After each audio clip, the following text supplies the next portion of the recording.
Good evening साथियों। तो साथियों, आज की इस क्लास में हम देखेंगे कि जो भूगोल है उसका अध्याय 8 देख रहे थे साथियों हम। परिवहन एवं संचार इस अध्याय का नाम है साथियों। तो साथियों, पाठ के अभ्यास प्रश्न देखेंगे साथियों। हमारा ये लास्ट फाइनल पार्ट है साथियों इसका। शुरू करें क्लास शुरू करने से पहले आपसे छोटी सी रिक्वेस्ट है साथियों कि एग्जाम स्टडी चैनल को सब्सक्राइब करें। और हमारी 500 की फैमिली कंप्लीट हो चुकी है साथियों, इसलिए आप सभी दोस्तों का बहुत बहुत धन्यवाद साथियों। इसको आपको 1000 पार करवाना है। क्लियर। और 1 अगस्त का आपको ध्यान रखना है, आपको पीडीएफ भी मिल जाएंगे टेलीग्राम चैनल पर। आपको ज्वाइन कर लेना। ज्वाइन करने के लिए आपको लिंक मिल जाएगी आपकी टेप्स स्क्रीन में साथियों। तो शुरू करते हैं क्लास बिना समय गवाए। तो पहले का पहला प्रश्न है कि ट्रांस कॉन्टी क्या नाम है, ट्रांस कॉन्टिनेंटल स्टुअर्ट हाईवे किसके बीच चलता है साथियों? तो डोरवे और मेलबर्न के बीच में चलता है। ये आपको ध्यान रखना है कि ये रेलवे, ये हाईवे किसके किसके बीच में चलता है। ये चीजें आपको बिल्कुल ध्यान रखनी है साथियों। तो ये किसके बीच में, डार्वी और मेलबर्न के बीच में ये हाईवे चलता है साथियों। दूसरा क्वेश्चन है हमारे पास कि किस देश में रेलवे नेटवर्क का घनत्व सबसे अधिक है साथ? कल हमने पढ़ा था यूएस। कौन सा? यूएस, अमेरिका में सबसे ज्यादा रेलवे नेटवर्क का घनत्व सबसे ज्यादा पाया जाता है सब। क्लियर। आपको इस प्रकार से आपको याद रखना है। तीसरा क्वेश्चन है कि बिग ट्रंक रूट गुजरता है, यानी कि कहाँ से गुजरता है, कौन से महासागर से गुजरता है। इस प्रकार से आप क्वेश्चन आ सकता है। तो बी, उत्तरी अटलांटिक महासागर से गुजरता है बिग ट्रंक रूट, गुजरात में उत्तरी अटलांटिक महासागर से। क्लियर। आपको इस प्रकार याद रखना है साथियों। चौथा क्वेश्चन है कि बिग इंच पाइपलाइन परिवहन करती है। बिग इंच पाइपलाइन परिवहन करती है एक पेट्रोलियम की। ये कौन सी पाइपलाइन है? Big inch. और किसका परिवहन है कि एक स्थान से दूसरे स्थान तक पेट्रोलियम का ये परिवहन करती है साथ। पांचवा क्वेश्चन है कि निम्नलिखित स्थानों में से कौन सा एक युग्म चैनल टनल द्वारा जुड़ा हुआ है? लंदन बर्लिन या पेरिस लंदन। ओके, सी बर्लिन पेरिस और घ बार्सिलोना बर्लिन। तो ख पेरिस लंदन है साथियों, जो चैनल टनल से जुड़ा हुआ है साथ। क्लियर। छोटे छोटे प्रश्न है, इसको आपको याद रखना है। दूसरा क्वेश्चन है कि 30 शब्द में आपको उत्तर देना है। फिर दूसरे का पहला है पहाड़ी रेगिस्तान और बाढ़। पहाड़ी रेगिस्तान और बाढ़ प्रवण क्षेत्रों में सड़क परिवहन की समस्या क्या है? तो पहाड़ी रेगिस्तान और बाढ़ क्षेत्रों में सड़क परिवहन की जो समस्या आपके सामने है, दो तीन समस्या है। पहली समस्या है कि पहाड़ी क्षेत्रों में ढलान बहुत अधिक रहता है, क्योंकि ढलान इस प्रकार से बहुत अधिक रहता है सब इस प्रकार से। यहाँ से कार जाएगी, मोटरसाइकिल जाएगी, ट्रक, इस प्रकार की ढलान सबसे अधिक रहती है पहाड़ी क्षेत्र में। और समतल भी बहुत अधिक रहती, उबड़ खाबड़ रहता है, जिससे सड़कें बनाना मुश्किल हो जाता है, मुश्किल के नामुमकिन हो जाता है। सड़कों का निर्माण और रखरखाव बहुत महंगा होता है पहाड़ी क्षेत्रों के अंदर। दूसरा है कि रेगिस्तान में रेत की अधिकता के कारण सड़कें बनाना मुश्किल होता है। वनस्पति की कमी और जनसंख्या का कम घनत्व सड़कों के निर्माण को बढ़ावा नहीं देता है। कहने का मतलब रेगिस्तान में सड़क बना मुश्किल होता है, क्योंकि यदि वहां पर सड़क बनाई जाएगी तो वह यदि जमीन जो रहती है, जमीन होती है वो ढहती है साथ में, क्या होती है, जल्दी ढह जाती है, इसलिए सड़कें टूट जाती है। और वनस्पति की कमी, वहां पर पेड़ पौधे की कमी होती है और जनसंख्या कम घनत्व होता है, यानी कि जनसंख्या बिल्कुल कम रहती है रेगिस्तान इलाका में, इसलिए सड़क का निर्माण को बिल्कुल बढ़ावा नहीं मिलता है। तीसरी समस्या है कि बाढ़ प्रभावित क्षेत्रों में सड़कें अक्सर क्षतिग्रस्त, जहाँ पर सबसे ज्यादा बाढ़ आती है वहां पर क्षतिग्रस्त, यानी कि बिल्कुल टूट जाती है, नष्ट हो जाती है सड़कें। दूसरा है कि ट्रांस कॉन्टिनेंटल रेलवे क्या है? क्या ट्रांस कॉन्टिनेंटल रेलवे क्या है?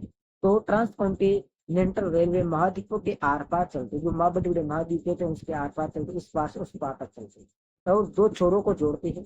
इनका निर्माण आर्थिक और राजनीतिक कारणों से विभिन्न दिशाओं में लंबी दूरी तक यात्रा करने के लिए किया जाता है साथ ही। इसका महाद्वीपों का निर्माण। आगे जल परिवहन के क्या लाभ है? तो जल परिवहन के बिल्कुल बहुत सारे लाभ है साथी। तो देखो, पहला लाभ है कि इसमें क्या है, इसमें मार्ग निर्माण की आवश्यकता नहीं होती। जल परिवहन में मार्ग निर्माण की आवश्यकता नहीं होती है। महासागर एक दूसरे से जुड़े हुए होते हैं और विभिन्न आकार के जहाजों को मार्ग प्रदान करता है सर। दूसरा है कि यह बहुत सस्ता होता है जल परिवहन, क्योंकि पानी का आकर्षण जमीन की तुलना में बहुत कम है। जल परिवहन की ऊर्जा लागत कम है साथ। तीसरा है कि यह भारी और बड़े सामान के परिवहन के लिए उपयोगिता है जल परिवहन। तो बड़ा सामान होगा, बहुत बड़ा सामान, उसके लिए जो परिवहन, कौन सा जल परिवहन होगा, बिल्कुल उपयोगिता है। क्योंकि यदि झरना बह रहा है और यदि किसी बड़ी चीज को बहाना है नीचे, तो झरने में फेंक देंगे तो वहां से नीचे चला जाएगा साथी, लेकिन क्षतिग्रस्त नहीं होता है इस प्रकार से। तीसरी है कि निम्नलिखित प्रश्न के उत्तर आपको 150 शब्दों में देना है, यानी कि एक पेज में देना है। इसका पहला प्रश्न है कि इस कथन को स्पष्ट कीजिए कि एक सुव्यवस्थित परिवहन प्रणाली में विभिन्न साधन एक दूसरे के पूरक होते हैं। तो देखो साथ में एक अच्छी तरह से संबंधित परिवहन प्रणाली में विभिन्न मोड एक दूसरे के साथ प्रतिस्पर्धा नहीं करते, बल्कि एक दूसरे के पूरक हैं, साथ ही एक दूसरे से जुड़े हुए हैं। इसमें पहला ही रेलवे लंबी दूरी पर भारी सामान और यात्रियों को ले जाने के लिए अधिक उपयोगी रहता है। साथ ही जो रेल होती है उसमें बड़े बड़े सामान भी पहुंचाए जा सकते हैं और यात्रियों को भी पहुंचाए जा सकते हैं बिल्कुल आसानी से। जबकि सड़क मार्ग कम दूरी और डोर टू डोर सेवाओं के लिए तेज गति के उपयुक्त है। साथ वे रेलवे के लिए फीडर परिवहन के रूप में कार्य करते हैं। दूसरा है कि जब तत्काल और तेज गति की आवश्यकता होती है तो हवाई परिवहन सबसे विकल्प, यानी कि बिल्कुल जैसे कोई इमरजेंसी आ गई तो उसमें हवाई परिवहन होता है, वो बिल्कुल सटीक साधन है। साधन तीसरा है कि समुद्री मार्गों के माध्यम से भारी सामान की अंतर्राष्ट्रीय हवाई जहाज संभव हो सकते हैं, कि बिल्कुल बड़े बड़े भारी सामान होते हैं, जैसे टनल होते हैं, टनल को पहुंचाना एक स्थान से तो उसमें किसको उपयोग लेते हैं, अंतर्राष्ट्रीय हवाई जहाजों का उपयोग ले लेते हैं, क्योंकि उसे जल्दी पहुंचाया जाता है। बड़े बड़े महाद्वीपों में इसी बड़े बड़े अंतर्राष्ट्रीय हवाई जहाजों से पहुंचा देते हैं। टनल होते हैं ना, ट्रकों के वो टनल होते हैं, जैसे फिल्म में बताए उस प्रकार। अगला है कि रेलवे बंदरगाहों की भी सेवा देती है। जो रेल होता है बंदरगाह की सेवा देती है ताकि माल तेजी अभी भी सस्ते में जा सके, साथ ही बिल्कुल सब बिल्कुल कम समय में पहुंच सके। आगे की समुद्र पहाड़ों को अधिक तेजी से पार करने के लिए हम हवाई परिवहन का उपयोग करते हैं। हमारे समुद्र पहाड़ों को अधिक तेजी से पार करने के लिए, क्यों? क्योंकि यदि समुद्र को पार करेंगे तो बिल्कुल जगह समय लग जाएगा, हवा जाके करेंगे तो बिल्कुल कम समय लगेगा। सकते अगर ये तरल पदार्थों और गैसों जैसे पानी, पेट्रोलियम और प्राकृतिक गैस को अन्य सभी परिवहन साधनों की तुलना में पाइपलाइन के माध्यम से सबसे बेहतर तरीके में लाया जा सकता है।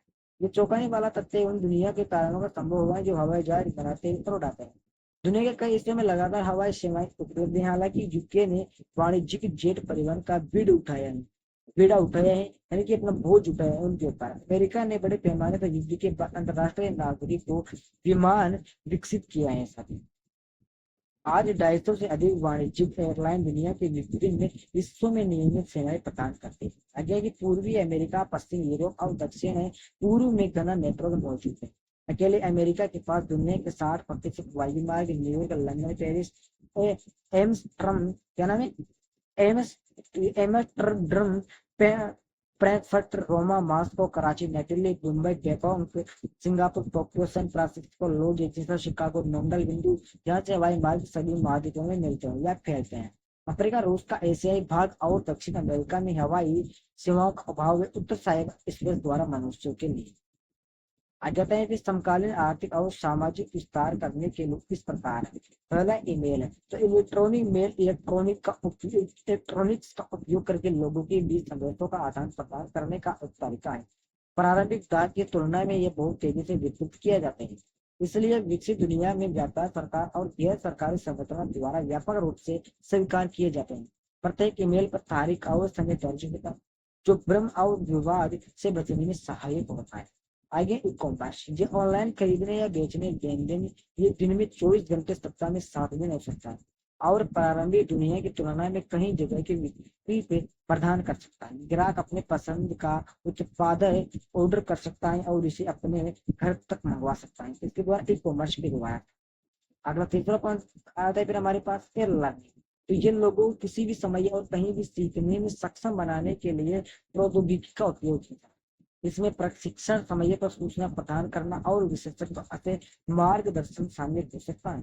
ज्ञान और इंटरनेट के माध्यम से भी साझा किया जा सकता है, जो 24/7 कभी भी उपलब्ध होता है। 24/7 यानी कि 7 दिन उपलब्ध होता है 3 लाइन के साथ। ओके, आगे ई गवर्नेंस, ये शासन की एक शैली जिसमें परिणाम प्राप्त करने के लिए सूचना और संचार प्रौद्योगिकी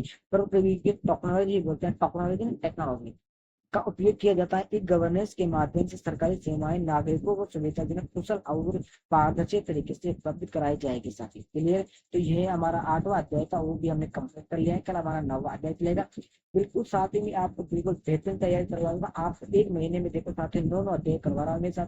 आपके में दिसंबर तक 3-4 बार कोर्स करवा देंगे, जिसमें आपको बिल्कुल अच्छे तरीके से पहले पक्का हो जाओगे साथी।